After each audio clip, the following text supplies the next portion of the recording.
Welcome to the Mormon Medium Podcast, where we'll talk about spirituality, the paranormal, religion, and my journey in becoming a Mormon medium.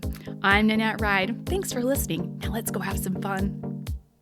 Don't be afraid. Close your eyes.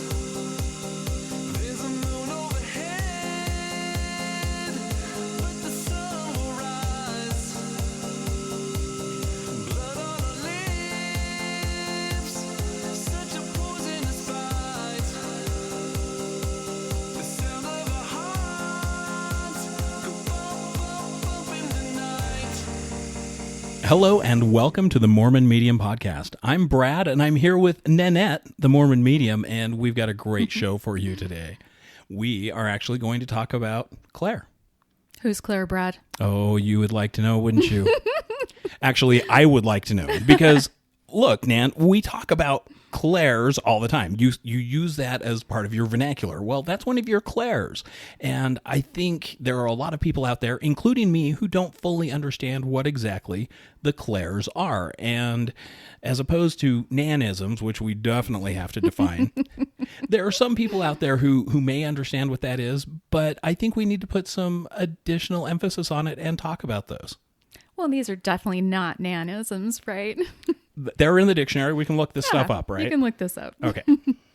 It's a thing. It is definitely a thing. So help me understand, what are Clairs? Who's Clair? Who's Clair? She's somebody really special. So, Brad, what senses do you have? What do you mean? What's like my physical senses? Like, Yeah, what senses do you have? okay, so I have sight, I have smell, I have touch, I have taste, I have hearing. 5 senses, right? 5 senses and 5 fingers are standing up right there. 5. So I counted them out on my fingers. Let's not judge. Okay, I'm not judging. Thank you. At least I'm not to your face. No. That's so rude. So rude. I know. I know. Happy Valentine's Day. I can count to 21 also.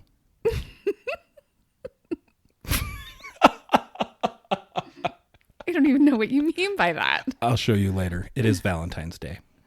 Yeah. Happy Valentine's Day. Happy Love Day, love. Thank you. The show's actually not going to come out till Thursday, so it's going to be after Valentine's Day when you hear this. But it's Valentine's Day for us. This is our hot date for Valentine's Day. Yeah, I can't think of anything I'd rather do than sit here and talk with Nan. About Clair. Oh, yeah, we're going to gossip the shit out of Clair. Let's get the tea going. Okay. Well, Clair actually represents each of your 5 senses, and also there's a Clair for your knowing. So, you know when you just know stuff? Like you just know. Yeah, And it's right. That's a Clair too. like intuition or like Yep. my gut sense. Like we talked a lot with LTG about trusting your gut and your intuition, those types of things. Yes. Okay. So it's your clear knowing is what it means. So Clair is basically clear Okay. and knowing. So claircognizance is your clear knowing. Got it. So is that like deja vu, right? Is that the same thing as deja vu? It's more intuition stuff, right? Okay. So it's not, yeah, I just saw a black cat twice in the Matrix. It's just things that we would not normally have information about that we just know about, Okay. right? Interesting. So can you give me an example? It's like a premonition or a forewarning of something. And we've had those before, right? Yeah. Yeah. I think everybody's had something like that where they go, oh, I shouldn't walk out that door. So I had the 3 dreams that Corey would be shot and killed, right? Yeah. The first one, I kind of felt like something would happen, but wasn't sure. The second one, I pretty much knew. The third one, I for sure knew. Got it. There's the knowing. So claircognizance, right? Okay. So is that tied to dreams then? Because a lot of people have dreams that do give them a forewarning or that do come true, right? People dream all the time and go, oh my gosh, I had a dream where Yes. this exact thing happened. Yes, that's absolutely it. And it can come in dreams or it can just come in, in passing. A lot of people will get just that knowing, that intuition that tells them that something's off or something in the future is going to happen. Spidey sense. Yeah, it's what you cops call the spidey sense. No, Yeah. it's what Peter Parker called Spidey sense. I've heard you cops say it a lot. So that's Clair, which and which? Claircognizance. claircognizance. is your clear knowing. Okay, clear knowing, Clear knowing. claircognizance. So now we have the five, the 5 fingers you were just holding up. Yeah. We have the 5 senses that we can actually strengthen them just like we build a muscle. Now, when you say 5 senses, obviously we just talked about my 5 senses, but the clairs are spiritual senses, correct? They're just clear, like clairvoyance is clear seeing. So being able to see. So in clairvoyance, there's a subjective clairvoyant and there's an objective clairvoyant. Okay. So if you're an objective clairvoyant, it's super, super rare. So you see things with your bare eyes. You can see spirits with your bare eyes. Most people don't do that. That's pretty rare.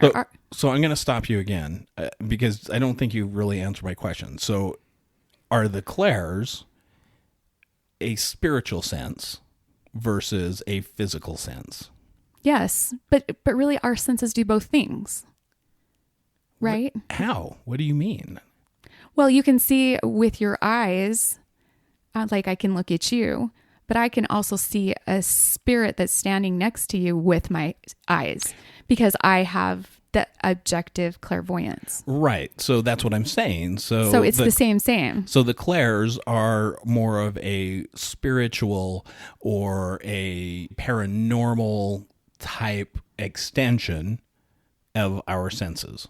Yeah, it's using our senses to communicate with the other side. Okay, is perfect. what it is. Thank you. Yes. That definitely helps. I'm sorry, I was not taking it like that. I was thinking objective, subjective.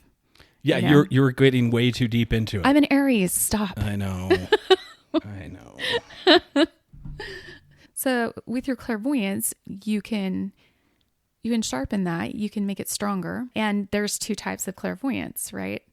You can be an objective or a subjective clairvoyance. So Okay, you've got to explain that to me. okay, so if you're an objective clairvoyance, I can see an object. Okay. So like I'm looking at you, I can see a spirit and see it with my bare eyes when I'm awake in the middle of the day, right? And I do that. Since I've been in this world, I found out that that's really rare to do. Got it. You did that when you were a child too, though, right? I did, yeah. But I just thought it was normal. I didn't know that it was really rare until I really got into this mediumship stuff. And I was like, oh, wow. Most psychic mediums will have clairvoyance that's subjective and they'll see it from their third eye. So where's your third eye, Brad? It's in your forehead. In your forehead. So that's one of your chakras, right? Yeah. And we have what's called a pineal gland, and it's an actual gland that's in our brain. And it actually helps us see things inside of our head. Does that make sense? Yeah, it totally does. Well, look, the pineal gland is something that you can actually see sketches of back thousands of years, right? Oh, Ancient yes. Egyptians have sketches of the pineal gland on their walls. Definitely. Most definitely. So tell me what that's like. So for a psychic medium who has subjective seeing, how is that different for them versus what you do? Well, I do both. So I do subjective and objective. So I don't always see with my eyes. When I'm doing readings, a lot of times I will see them with my third eye. And it's almost like it's a movie screen on the inside of my forehead. They're wispy pictures. Okay. So if you picture a really bright red apple in your head right now, just picture it. Okay. That's what it's like. A bright red apple? So no, you just pictured it in your head, right? You smart butt. You just pictured it in your head. Now think about it again. You can still see the bright red apple in your head, right? Yeah. That's what it's like. When spirit comes through, it's like almost like a far away picture and it's wispy. So how do you know that it is subjective clairvoyance versus overactive imagination? Because I have evidential stuff that I see. So a lot of the people that I read, so my sitters, remember that's what they're called, will have me pull someone through that they want to talk to.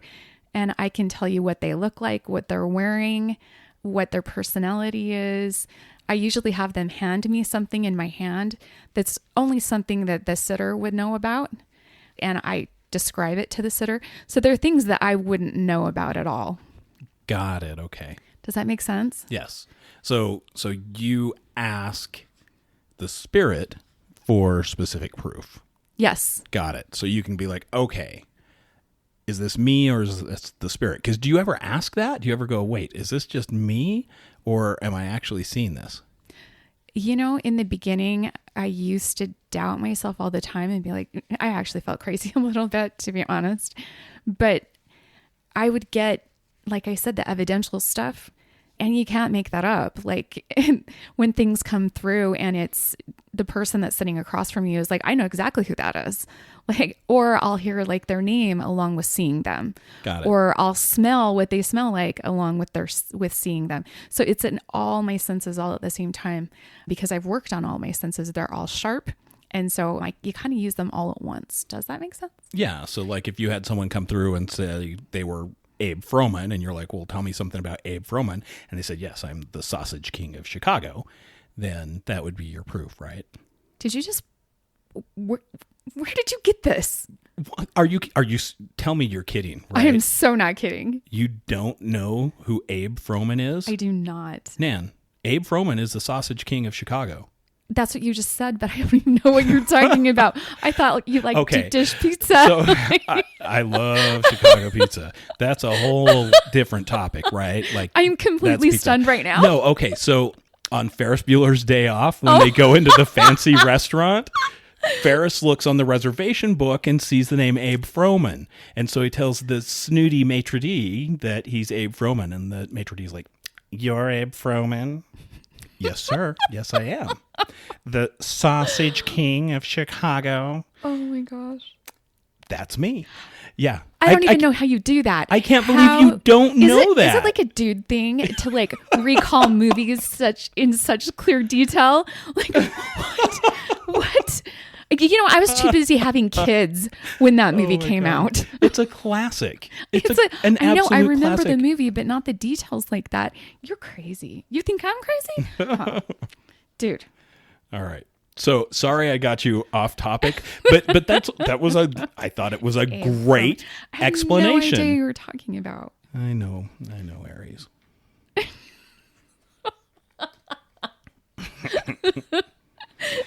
So tell me more about clairvoyance. I bet you're wondering how you can strengthen your clairvoyance muscle. Do I have a clairvoyance muscle, Nan? Would you like to see? You know I want to see. Okay, so the way that you strengthen your clairvoyance muscle is to look for details in things.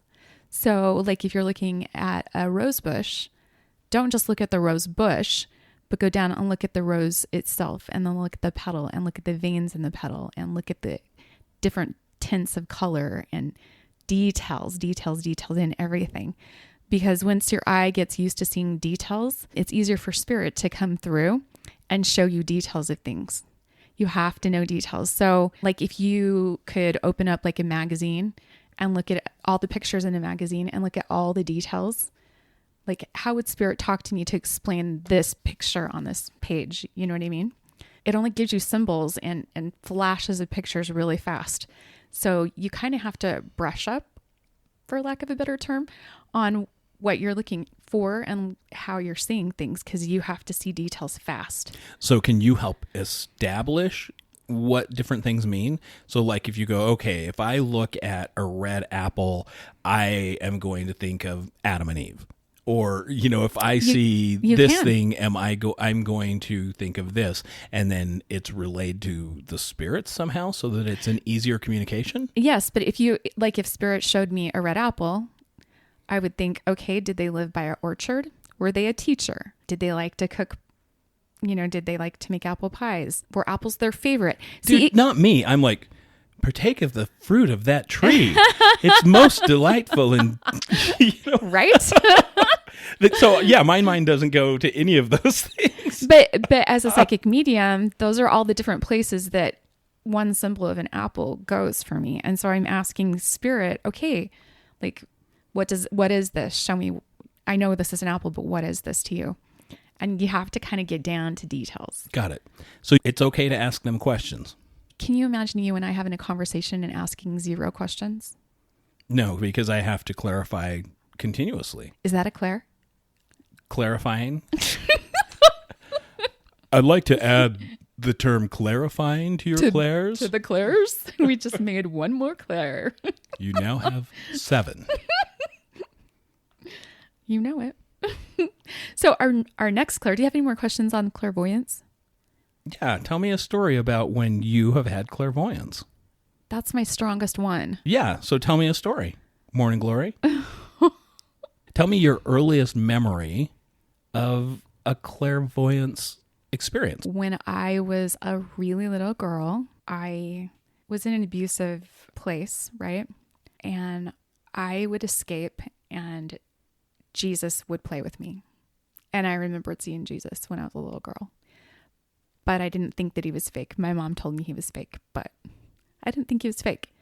So, and now as I've gotten older, I've seen him several other times and he is not fake.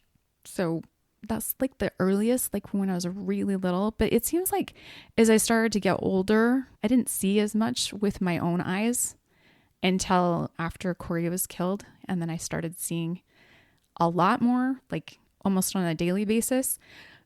But I mean, I saw my grandmother after she passed. I saw a full apparition of her right after she passed, because she promised me when I was a little girl that when she passed, she would come and tell me that she was leaving. Oh, wow, that's cool. Yeah. So Well, because you were really close with your grandmother. she was like my mama. Yeah. She was my whole world. So, but that was like, 27 years ago Okay. that I saw that. But it seems like it's been a part of my life all along. Just little dabblings of it here and there. Kind of like when you get your intuitive, gut feeling that tells you, turn right or turn left or do this or do that or don't do this. Yeah. Kind of like that. I kind of just have always gotten those little nudges. I believe that these clairs pop open when you're around trauma. Interesting.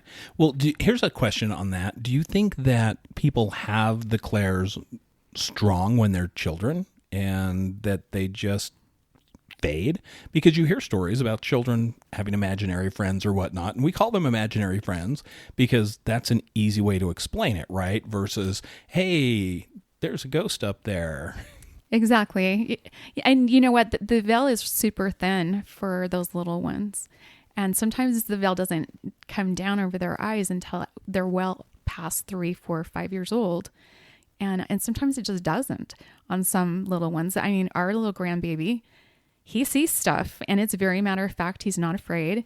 He states stuff and it kind of freaks us all out a little bit, but he's very matter of fact about it. So yes, like I think he's always been special, and there are lots of babies out there that can see things. Yeah, I think you're right.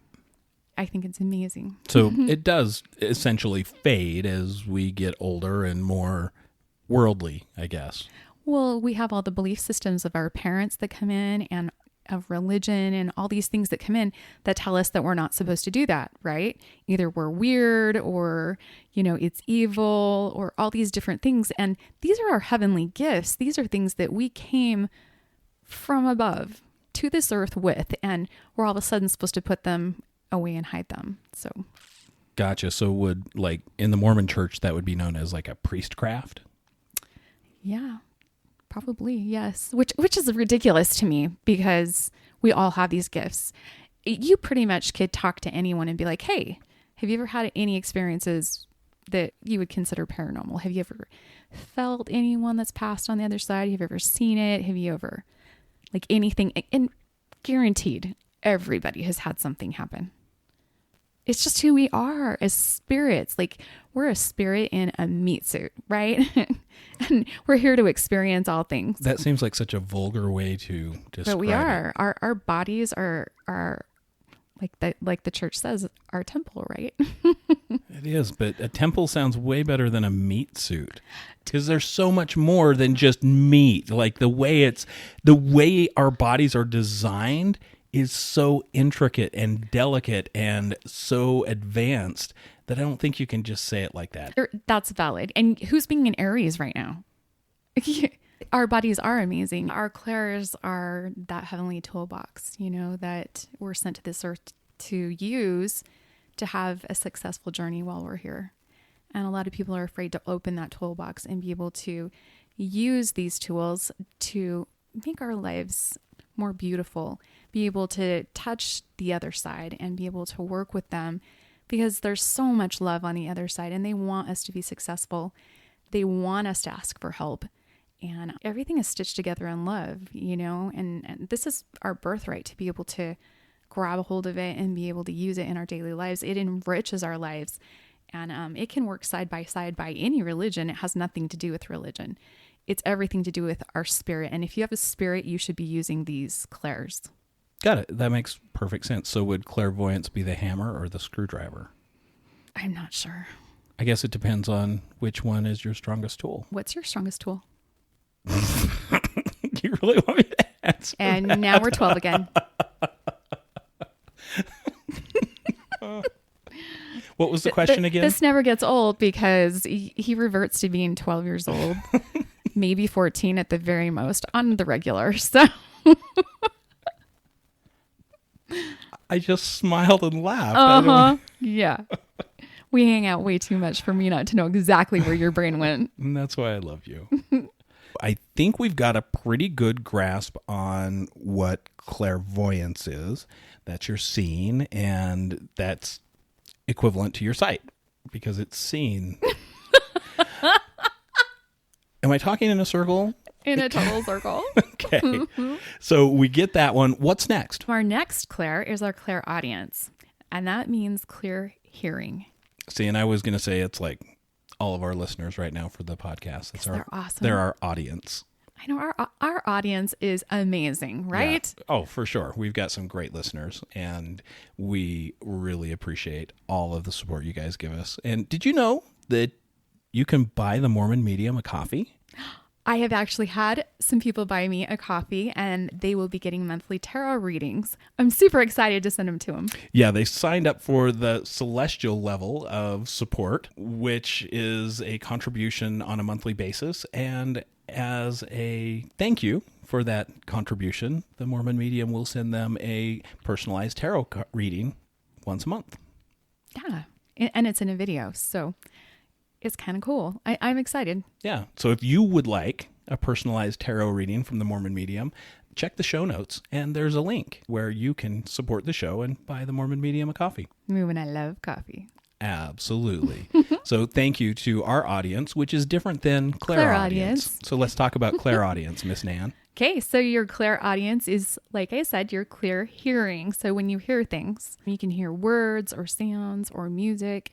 And you and I do this a lot. We will wake up with music. Yeah, it's true. We have a lot Really of music strange, in our right? lives. I don't know if it's strange. It's happened to me all my life. So that would mean that you are strong in your clairaudience. So sometimes we wake up with songs playing in the morning, and we play them throughout the whole house. And we did that this morning. Both of us did. What was your song this morning? It was To Be With You by Mr. Big. How fitting for Valentine's Day, right? Right? Yeah, it was. I'm the one who wants to be with you. Yeah, I'm not a great singer, but I Yes, love he is. music. I love when he sings. It's the best. Now, with the clairaudience, sometimes you will hear like words said out loud, or hear music like we wake up to, right? Or giggling like Tyler and Talia heard. Yes. Oh my gosh. You've got to tell that story. Okay, so this is a hearsay story, right? So let's set the stage for this. It was a dark and stormy night. Like Goosebumps. Yeah, The book. exactly. Yeah. Well, no, look, what happened was Nan has this amazing cuckoo clock that was her father's cuckoo clock that he brought back from Germany when he was in the military. Yes. And it has sat in her brother's house for years, and they were finally like, yeah, we don't want this anymore. Do you want it, Nan? And she's like, absolutely, yes, please. And it means a lot to her because it was her father's. Well, when we were getting married, I secretly sent the clock to get repaired while we were gone on our wedding/honeymoon. And after it was fixed, I don't know, what do you call a clock repairman? The clock repairman. I'm sure there's a technical term for it. Anyway, the clock person let me know that it was done. And so I contacted my son and said, hey, will you please pick this up and hang it up in the farmhouse so that when we get home, the cuckoo clock is there and is working. And he was like, yeah, absolutely. So he gets my daughter, his little sister, and they go up and they pick up the clock. They come back to the farm, and it literally was a dark and stormy night. So there's lightning and rain and thunder. And when you're going out to the farm, it's super dark because there's no streetlights right now. Right. It's really dark. Which was great for watching stars. But Yeah, I miss that. I do too. But it does kind of set kind of a creepy vibe, I guess. True. Especially when it's stormy. And especially when you're a scaredy cat like Tyler. I love the kid, but man, he's a chicken little. Would that make the baby a chicken nugget? Yes, maybe he's a chicken nugget. So they get to the farm, they walk in, and first thing that happens is when they open the door, they see Harry Styles. You want to talk about Harry, Nan? So my daughter had this obsession with Harry Styles of One Direction. And so we had a full-size cutout of him that was in her bedroom. And when she was no longer living in the farmhouse, we would just keep him around, and we would hide him in places and scare the crap out of anybody.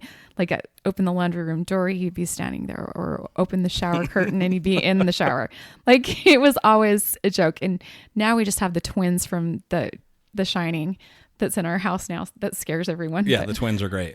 But Harry Styles was terrifying. So they open the door, Harry Styles is there. They both kind of jump. Whoa, oh my gosh, that was terrifying. So after they see Harry Styles and they jump and get startled, they both hear a little girl's laughter. They both hear it. They look at each other and they're like, holy crap, we're getting out of here. So they hurried and hung the clock up, and they split. And both of them swear to this day that the farmhouse was haunted. And it was. It was. We told them, no, it's okay. It's all right.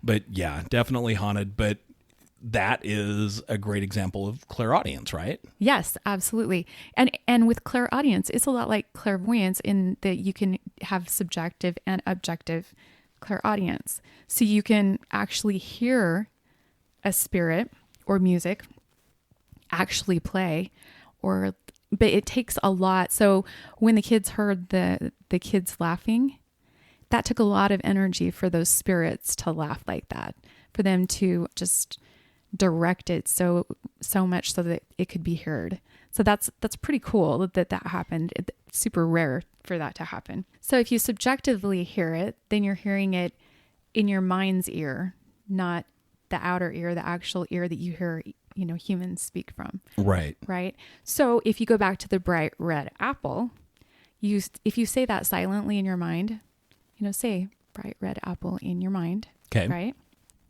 That's the way it sounds to a psychic medium in their mind, in their mind's ear. Okay.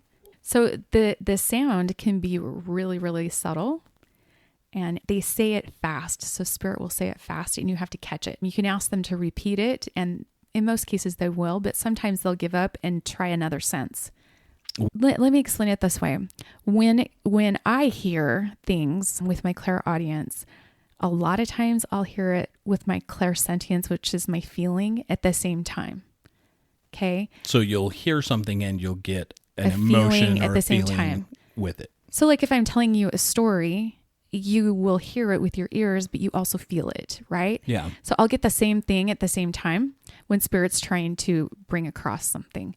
Like, I'm super proud of you, or I love you so much. And they'll show me, I'll see with my eyes, actions that they're making with their hands. So everything means something, but they use all of the senses, all the clairs to get the messages across. Do they ever show you the Rory finger with their hands? No Rory fingers, but he's so cute. I wish we could see him again. It's usually not just one or the other clair. It's usually a combination of clairs. It could be either. It really could be either or. I remember, 6 or 8 months ago, I was vacuuming in our room. And when you kind of zone out when you're vacuuming, or you kind of zone out when you're driving, it's just quiet and you're just kind of there. I heard voices that were talking, and I remember going, okay, that was not my thought, and that was not my voice. Like, what is going on? And that was when I went to my teacher and I was just like, so this is happening right now. And she just laughed and she goes, oh, spirit is working to get your hearing better. I was like, oh, okay, that makes sense. I'm like, I literally thought I was nuts. I was afraid to even tell you. So wait a minute. So the spirit will help you get better? 100%. So they were basically like tutoring you? Oh, they have been tutoring me for the last 9 years. Yes. Huh. Yes. They're great tutors too, because they know exactly what you need and how you need to be taught things. So you know me, patience has not been my virtue. I'm the girl that is like, okay, just hurry up and tell me all of it and I'll just do it. I'm a good minder. I'll just do it. Right. That has not been my experience with being taught by spirit. It literally has been baby steps. Teaching you patience at the same time. Oh, yes. And actually, my patience has come because of how they've taught me. Yeah, they're like, whoa, slow down, Turbo. Yeah. We got this. And looking back, if they would have taught me everything that I know now really super fast, I probably would have never, ever done any of this. It would have scared me to death. It would have just been overload and too much. So all the little breadcrumbs have been really golden nuggets. Well, and especially where you were, right? Like if you had gotten all of this right at the beginning, because you actually went to your bishop, right? I did. A bishop is the ecclesiastical leader of a group of Mormons, right? It's usually a couple of hundred people. Yeah. That's in a ward. And that's what they call it. So yeah, I went to my bishop. I was just told that, Sister Bride, you have some really beautiful gifts. I don't know how to help you. And that was not helpful. But if you'd had all of that going on at once, you probably would have been like, all right, I'm so toast. How would you have even dealt with that? So that makes complete sense. Yeah, I wasn't dealing.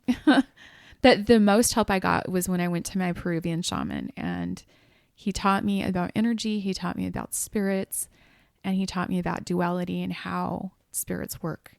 And it was such a gift, because it took the fear out of it, and I started to understand and work with energy. And who would have guessed that not only would I do psychic medium work, which I never wanted to do, but I get to use it in my energy healing, and I get to work with the other side while I heal.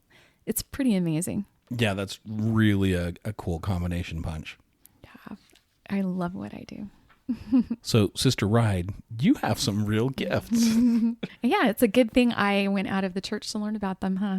So that's why we're doing this podcast, because you all have the same gifts, and let's help you get them strengthened so you too can reach through the veil and get all of that love and support and get to converse with your loved ones that have passed on. Yeah, that's such an amazing blessing for all of us. And it's an amazing blessing for us to be able to spend some time with you guys. We have some more Clairs that we need to go over, but it's not going to be on this episode because Brad had to be 12 for a minute.